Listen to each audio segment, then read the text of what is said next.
Hello techies, I'm Divya here. On behalf of CyberBrainer, don't you think the world of tech is evolving faster than ever? Now is the perfect time to dive in and build the skills that will take you places. With CyberBrainer, we are putting you in the driver's seat of your own future. We at CyberBrainer don't just teach your interest. We believe that knowledge is power, but it's applied knowledge that truly sets you apart. Whether you're diving into data science, mastering artificial intelligence, or exploring the world of cybersecurity, our courses are designed to give you the skills that matter. So let's jump into the session and make the future yours today. Thank you. I believe you had some doubts on the backup types increment, reverse, incremental forward. The synthetic when we do the synthetic. I just wanted to clarify what I understood is or not.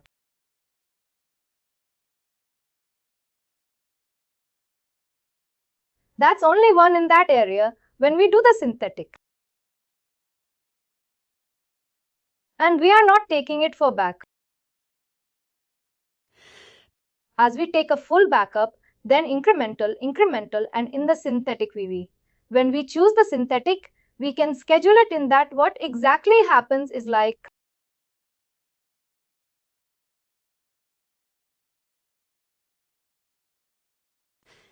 when it reaches the retention period, rather than deleting the oldest incremental, it's adding up to the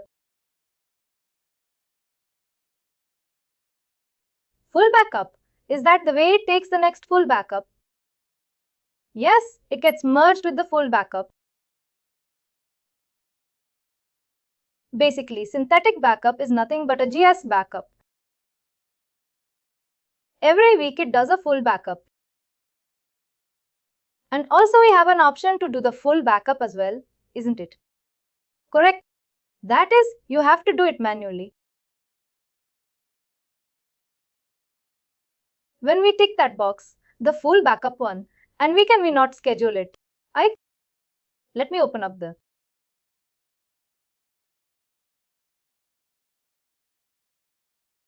you can see my screen. This is the job. I will modify it.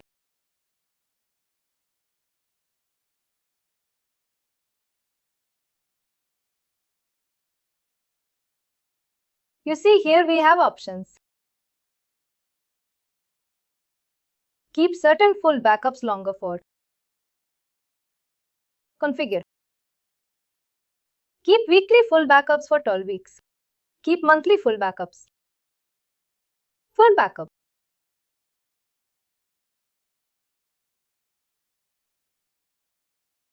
And this is a retention policy is 14 days.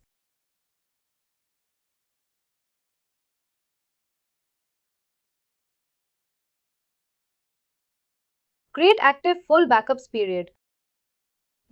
We are talking about this one. Correct.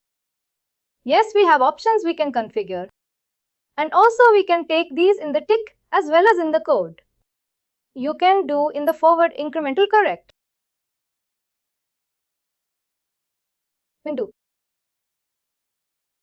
We are also creating synthetic backups here. With synthetic backup, you can save space.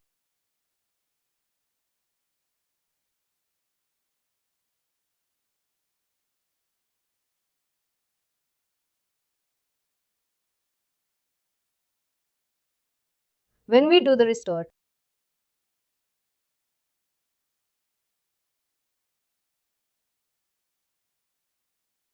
please stop from the full backup, then all the incremental is in there. I read about the inactive chain and inactive chain. The two chains will create. I understood it. When I restore it, I'm confused about that part. I think I can go back again. The restore is confused. See, basically the word synthetic means forward, incremental.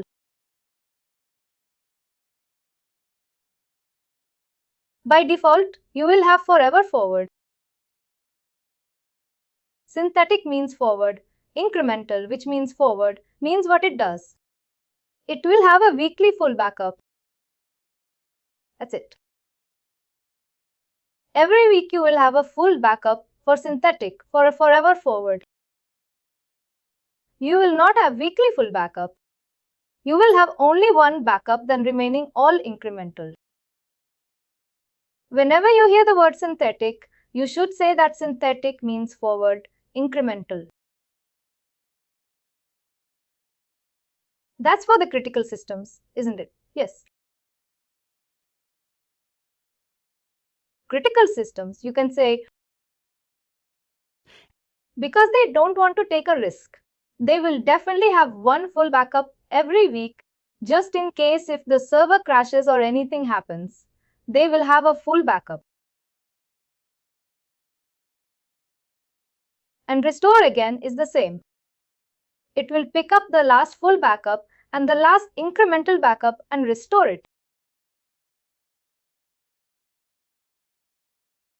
If it is synthetic, it will pick up the last full backup and the subsequent incremental backup. If it is forever forward, then it will pick up the last incremental backup because the last incremental backup will have everything.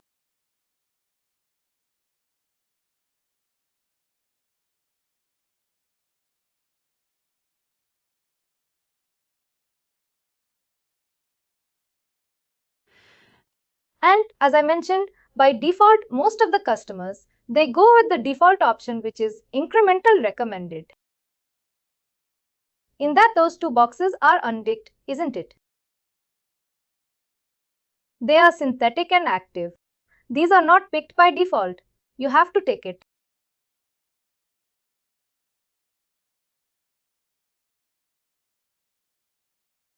These two boxes are entirely based on customers' requirement.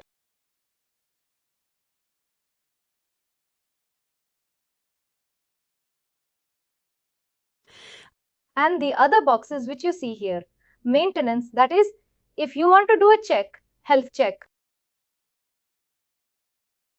Those options are optional. It's totally up to you.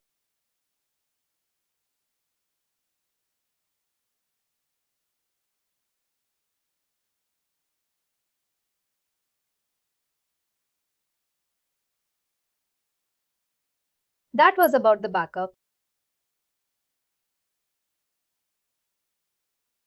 You are clear about RPO and RTO and with those concepts.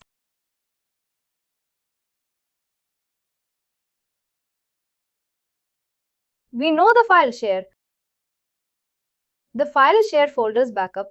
What does it mean? Is it like I still don't understand what we are using? No problem. Let's say basically NAS. How it works is it will be a box like this.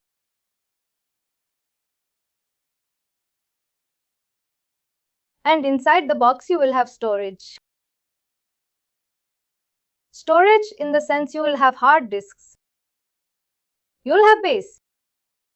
There will be big NAS servers with huge capacity, and there will be small NAS servers as well. My NASes, I have two base. Each base is of TB.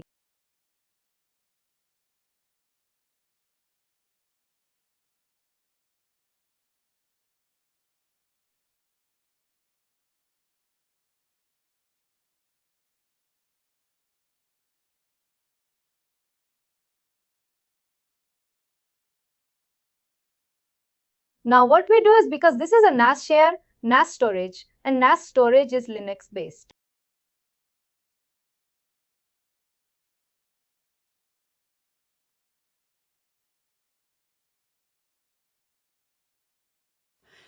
And you should know that Linux based software or operating systems, they have a different partitions.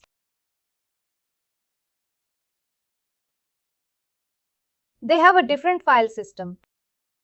They use NS or CF, something like that.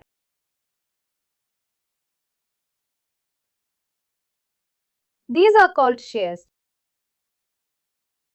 Now if a customer wants to protect the NAS storage using Veeam software,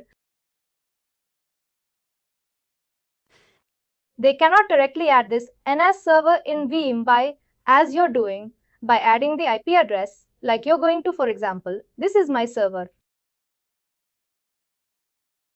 What I do, if I want to back up a Windows server, I come here. I click on Add and I select my servers. Complete server. But for NAS servers, you cannot do like this. It is not supported. What you have to do is you have to come here under Files.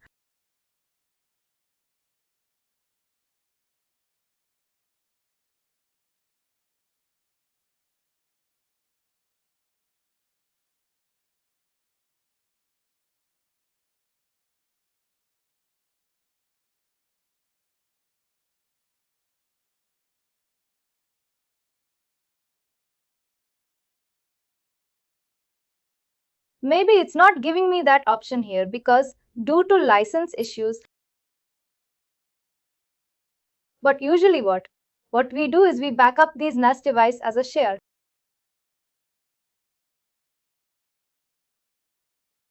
You have to add them as a share. I will open up my NAS box here. This is my NAS. I go to File Station. These are few of the folders which are here on the NAS storage. Let's say if I want to back up this file. What I have to do is I have to first create some shares. These are the shares appliance arcserve. These all are my shares. What I have to do is I have to select the share and back it up. Month.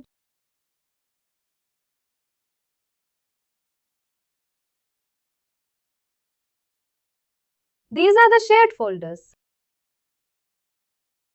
I'll pick up appliance. I'll click on Edit. Go to Enforce Permissions. You see, I have to copy this share in Veeam. This is a share path, and what is the IP with? This one, how do we add the share? We add it in this way.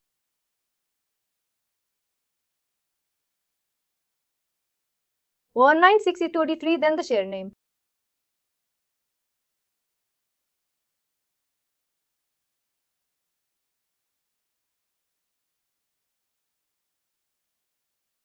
Like this. What it does is it will back up your whatever data you have inside this folder. It will back it up. Similarly for other shares. That is called as file share backup. Basically, it is designed for NAS storages or appliances or anything which is over the network.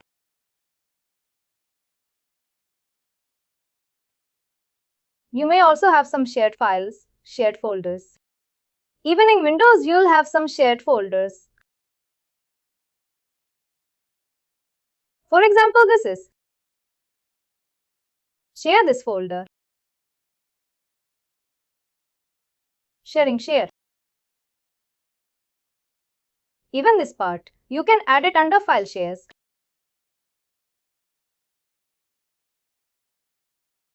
Usually in companies, you'll have some shared files, shared locations. Correct. You can add it.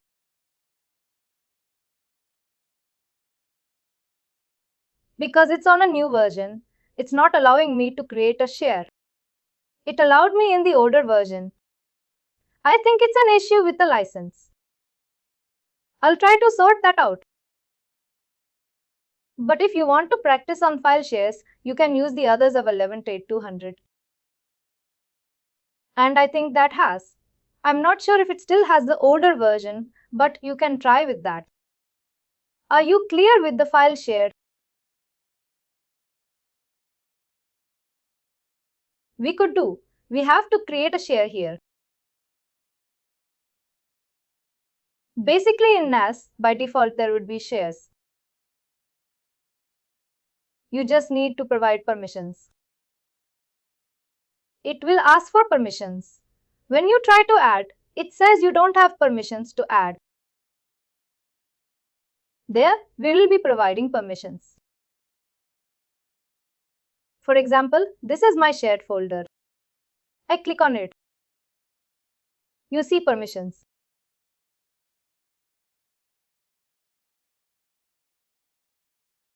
Access Backup Admin. These are the users. These users I should give access.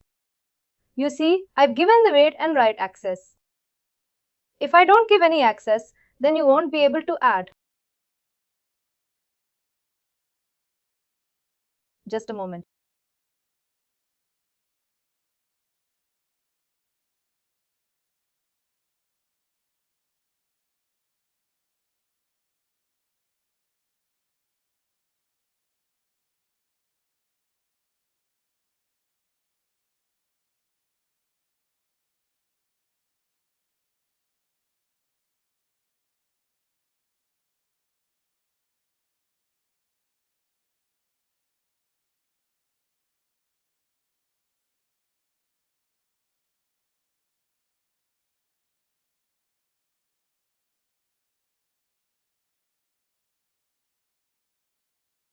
That was about the file share.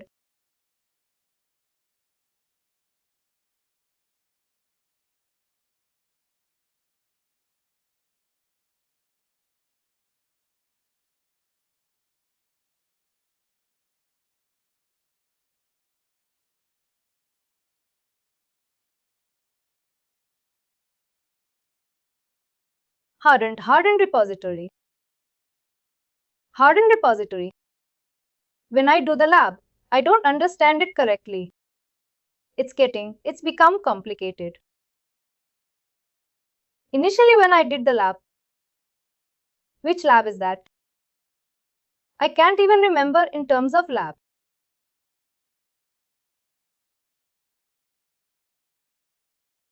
I'm checking hard. Let's also come and look into the object storage.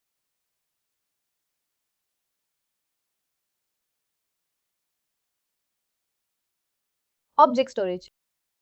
I think it's related to cloud. Cloud we won't be able to cover because it requires cloud setup.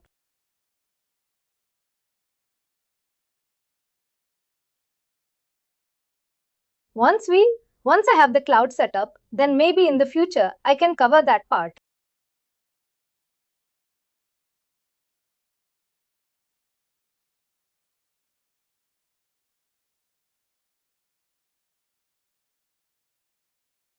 Object storage is related to that one.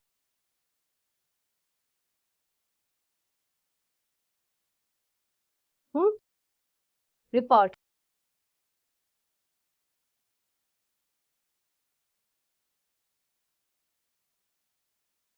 I think I was with transport mode. I'm doing the questions as well, just to get the complete idea. Then I have to go back to some questions based on the customer.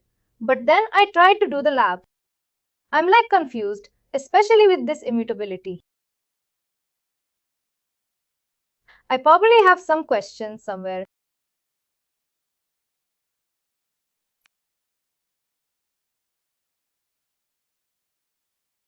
Because you will have access to the lab.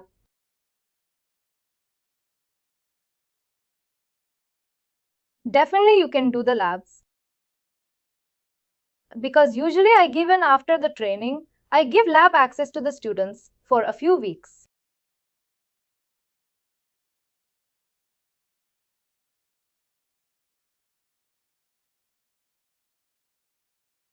Any further questions you have? This GFS is for the retention policy side, isn't it? Basically, GFS is used worldwide. Grandfather son. It is only used for retention for customers who want to retain the data for a longer period. They use GFS.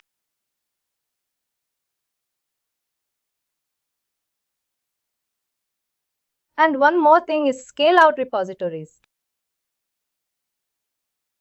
Scale-out repositories.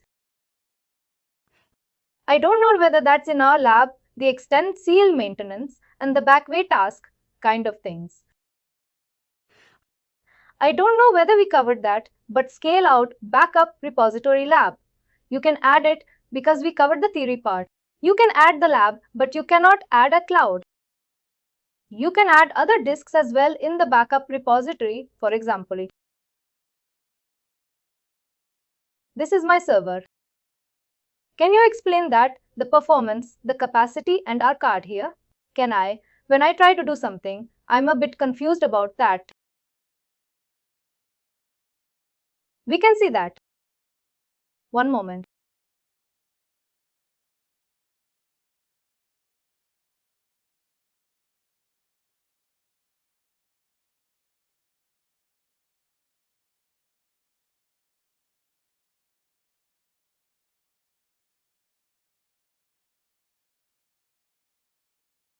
Let me see if I need to get out.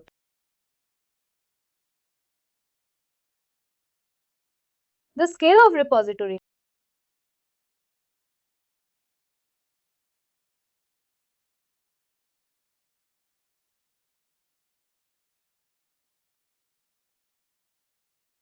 You just need to understand the terms. Capacity tier. Capacity tier means cloud storage. If you're backing them anything to cloud, that will fall under capacity tier. Remember this point. Performance tier means anything which is local to your server. When I say local, it can be a local disk. It can be your local NAS storage. That is called as performance tier. When you create the virtual, we create a virtual lab, isn't it? No virtual lab, that is different. That is short backup. Yes, short backup. The scale of repository is like in order to. Let us understand one thing. What exactly is scale out backup repository? Scale out backup repository. Same process is scale out like in order to expand the most. It's backup, isn't it? Let me explain you. Multiple backup repositories into a single end. I think that's what I understood. Now let's say this is normal repository, simple repository.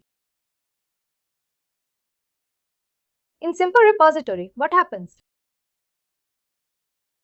You back up. This is my server. Simple repository, you back up. This is my repository. I kept it there. See, you'll back up here. Let's say if this goes down, what happens? Your backups will fail.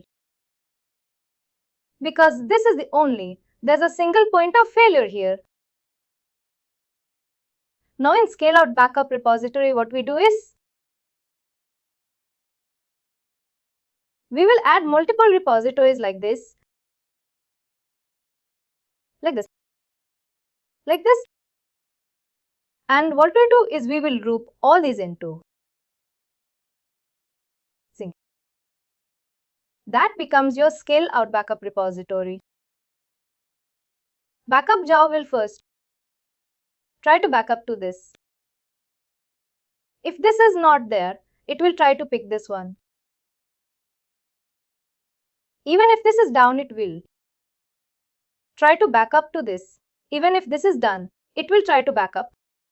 There's not a single point of failure here because of more than one.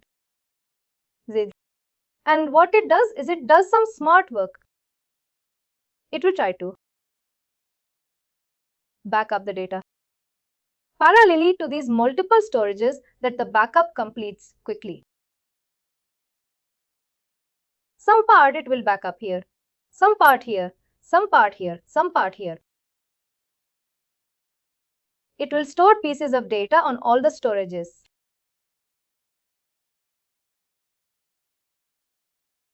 When do we use it? If a customer has good amount of storage and the data for critical servers, they use it. And to follow 3-to-1 rule, they use it in scale out backup repository. You will have 2 tiers. This will have capacity tier. And you will have performance tier. And you'll have archive tier. Capacity tier. As I mentioned, it is for cloud storage. If you have AWS, Amazon, for example, AWS is there, Azure is there. This will fall under if you're storing anything on cloud. This your capacity. Tier performance is your local. Or you call it as on-prem as well. Archive is your immutable storage.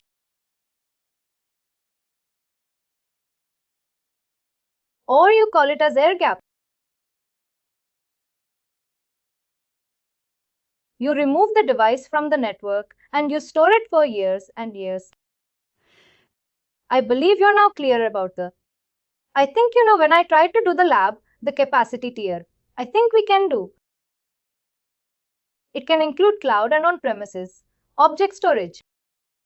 I think I tried to do that through the object storage. I will do the lab again and let's see whether I can. No storage, to be honest. I still don't understand. Under percentage. Object storage is your cloud. Basically, usually what we are doing is you create a virtual machine on a cloud.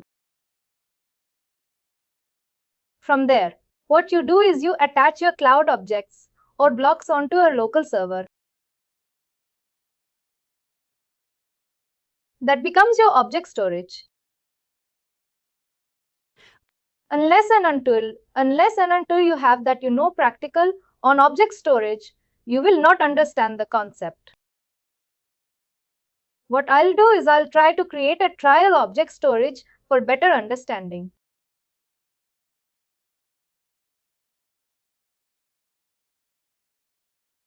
But maybe when I conduct any future classes, I'll share that information with you.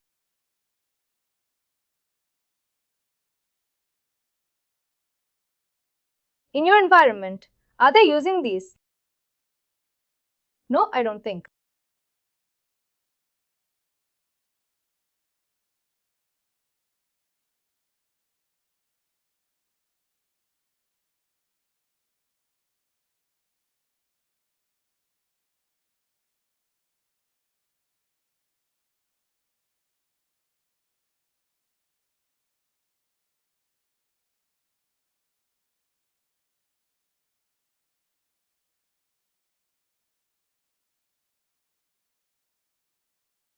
I didn't repository.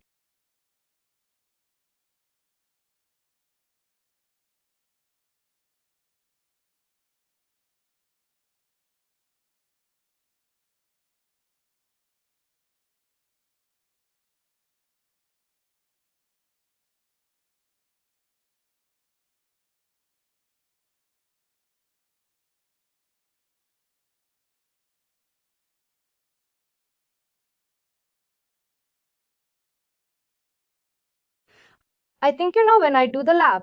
Definitely it says some cloud solution or an S3 compatible on-premises storage solution. Very? No, not in this lab.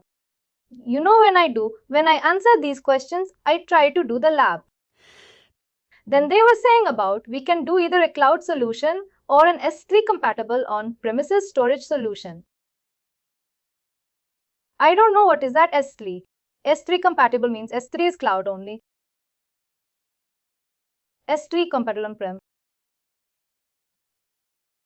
That is what I said. Whenever you hear this word, then it is cloud capacity. When it says on-premises, I was like confused. We'll try to create. Hopefully, maybe in our future classes, I'll set up one store cloud hardened repository.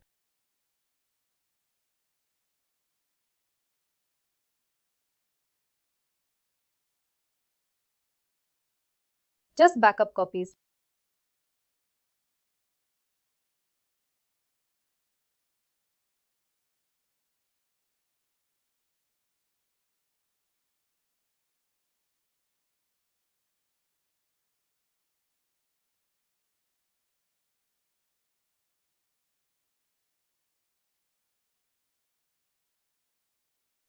I don't know whether we mentioned vMover.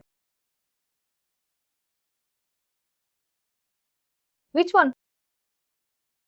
V Data mover you're talking about. I think it says vMover. It's in the moving or copying backups. There is a module in there, something they mentioned about mover. No mover, it's no longer there. We don't use it.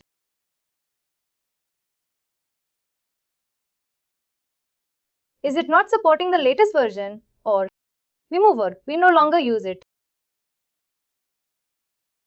But I think it's still asking questions and I thought it's important. Continuous data protection. Is it really important topic or CDP? It's not a critical topic. That's the reason I did not focus on that part.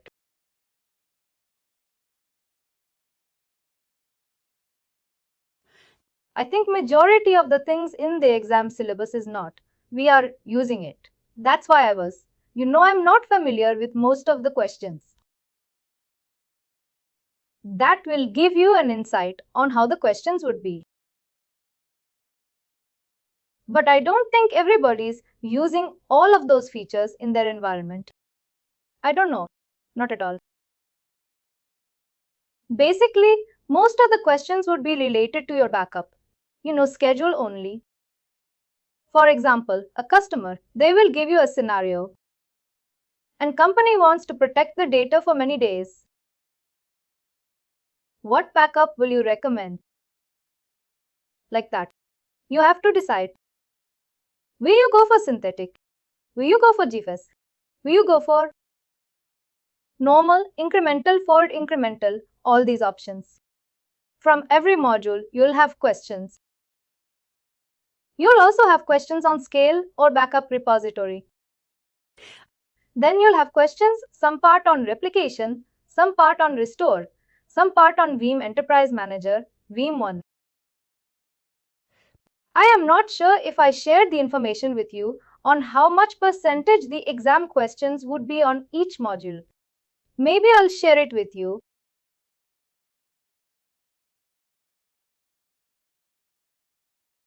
I think I got it from. This is one I'm following at the moment. Then I try to answer these questions and I get stuck every single piece. No. Because I definitely know most of the things I've never heard and I asked my colleague who is working on this. We don't use any of these.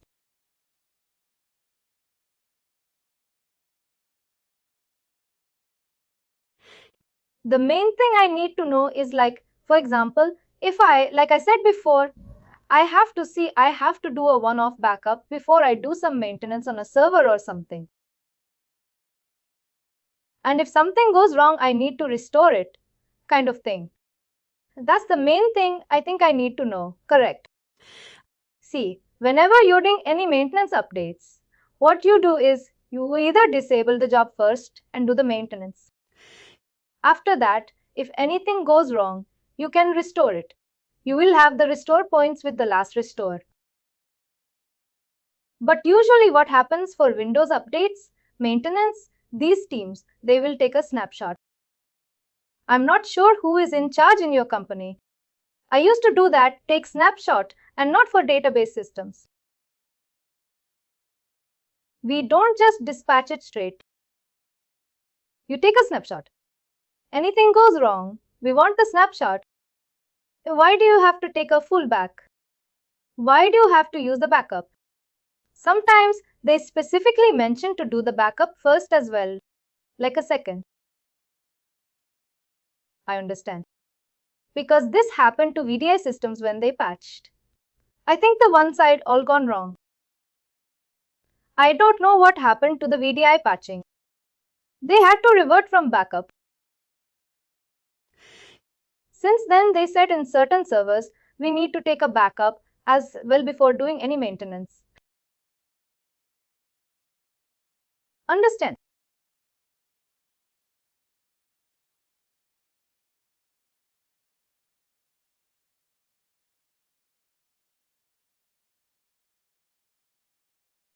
Another part is you also need to work on the troubleshooting.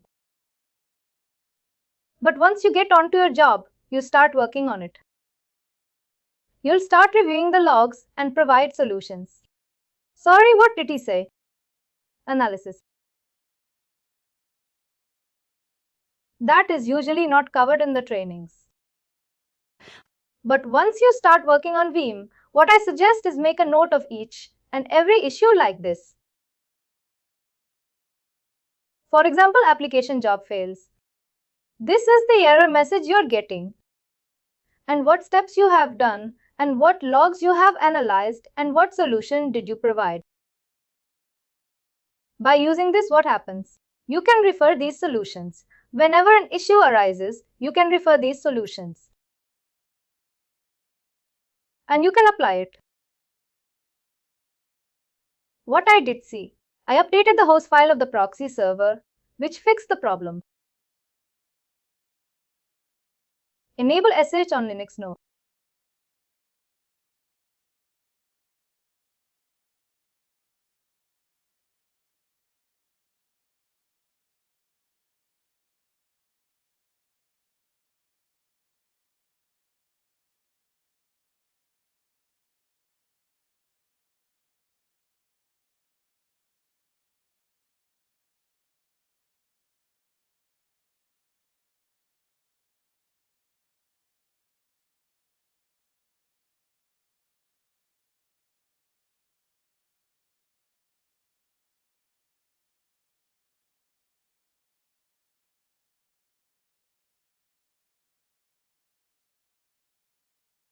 And that's it. Thank you.